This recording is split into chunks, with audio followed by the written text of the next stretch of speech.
The theater. Have you ever heard of an old game called The Theater? Yeah. Didn't think so. Probably because many say it doesn't even exist.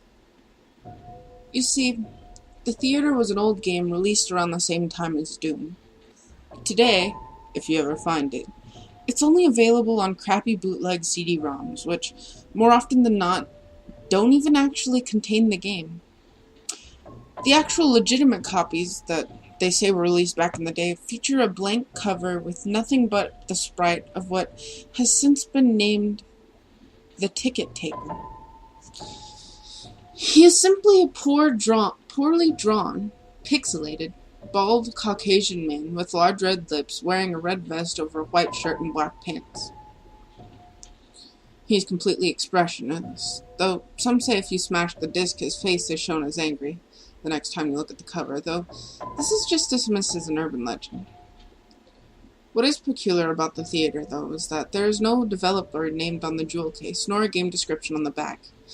It is simply the Ticket Taker on a white background on both sides. The game was initially known for its inability to install correctly. The installation process immediately locks up the computer when the user reaches the licensing agreement. Also strange about the licensing agreement for The Theater is that whenever the development studio is supposed to be named, the text is simply a blank line. Anyways, most people who have claimed to owning one of the original CDs say that they figured out how to install the game simply by rebooting their computer on the licensing agreement with the disc still inside. When they are prompted to press I agree on startup, then they can continue with the installation. If a player supposedly manages to find what they believe to be a working copy, they have said that the installer window will freeze and stop responding before you can click your first next, but they do also say that their PCs do not lock it up and it's only the installer that freezes. It is unknown that if these are actual copies or fakes, but it is widely thought that these working copies are just to draw internet attention with no proof of the installation effects. Upon proper installation, the game then starts up without any introduction besides a main menu that is simply the sprite of a movie theater's exterior on an empty street. The title fades in, and then the 3 menu buttons: New Game, Load, and Options. Selecting Options immediately crashes the game to the desktop. Load is said not to function at all. Even if you do have a saved game, nothing happens when you press it. Thus, New Game is the only working menu option. Once it is selected, you are in the first-person view. You are standing in an empty movie theater lobby, with the exception of the ticket taker standing in front of a dark hallway which one can only assume leads to the theaters themselves. There's nothing to do but look at the poorly drawn, mostly illegible movie posters, or approach the ticket taker. Once the player moves towards the ticket taker, a very low-quality sound clip plays saying, "Thank you. Please enjoy the movie," along with a speech box saying the same thing. You then walk into the hallway and the screen fades to black and you're back in the empty lobby and do the exact same thing again and again and again. Well, while this may sound like a really horrible game, a number of peculiar things occur as you continue to play it. The number of times that you have to continue into the hall after giving your ticket to the ticket taker before the strange events happen is largely unknown. Most state, however, that it's completely random and could take anywhere from the first playthrough to the 400th. What happens, though, has deeply disturbed some players. The first occurrence is when the player fades back in after walking into the hallway. This time they will notice the ticket taker is completely absent. The player then, without any other options, decides to walk into the dark hallway. The sound clip and text box mentioned previously still play in the absence of the ticket taker, but when the player walks into the hallway, the screen does not fade out. It goes pitch black as they walk deeper into the hall. But the player's footsteps sound clip is still playing as they continue to push the button up on their keyboard. Those claiming to have played the original game report to have felt extremely uncomfortable walking down the hallway, anticipating the whole way something horrible happening.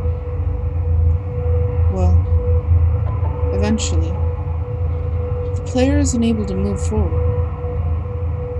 There's nothing for a few moments before a strange sprite that is described as a ticket taker but with a swirl for a face appears and stands before the player. The original players of the game say that their bodies immediately float up and their stomachs churn when they saw the sprite, which has been appropriately named the Swirly Head Man. Nothing happens as a swirly head man stands before them. Then, suddenly a piercing screech plays as the game glitches out. This lasts for a few minutes, and with the screech being continuous. Then the player is abruptly returned to the lobby, with all of the sounds and graphics being as they should be.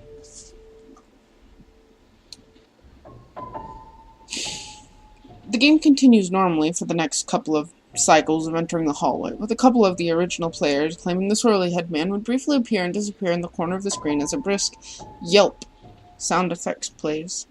Then at some point, after meeting the swirly head man, the player sees the ticket taker pacing back and forth, though there's no walking animation. The sprite's limbs are completely static, so he just hops up and down slightly as a substitute, with his eyes being wide and his mouth open to simulate a worried facial expression. Some players noted that the movie posters had been replaced with images of the swirly head man, which caused them to immediately turn their character's head away from the posters and approach a ticket taker. Then another, different, low-quality sound clip plays, but the speech box contains nothing but corrupted characters that cause whatever the text would have been to be in the box to be completely illegible. Due to the extremely low quality of sound, it is debated by players what exactly the ticket taker says at this point, though it is widely agreed that he says, "Never reach the other levels." Then the screen fades out once again and returns the player back to their starting point in the lobby. The ticket taker is gone, and the hallway is blocked by a large brick wall sprite. Touching the brick wall will immediately crash the game, and that's all there is to it.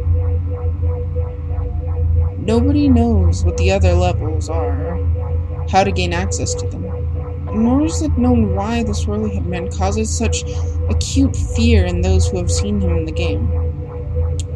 All the original copies of the theater have either been lost or destroyed, but the creepiest part is the fact that all the original players of the game claim to occasionally see a brief glimpse of the swirly head man out of the corner of their eyes.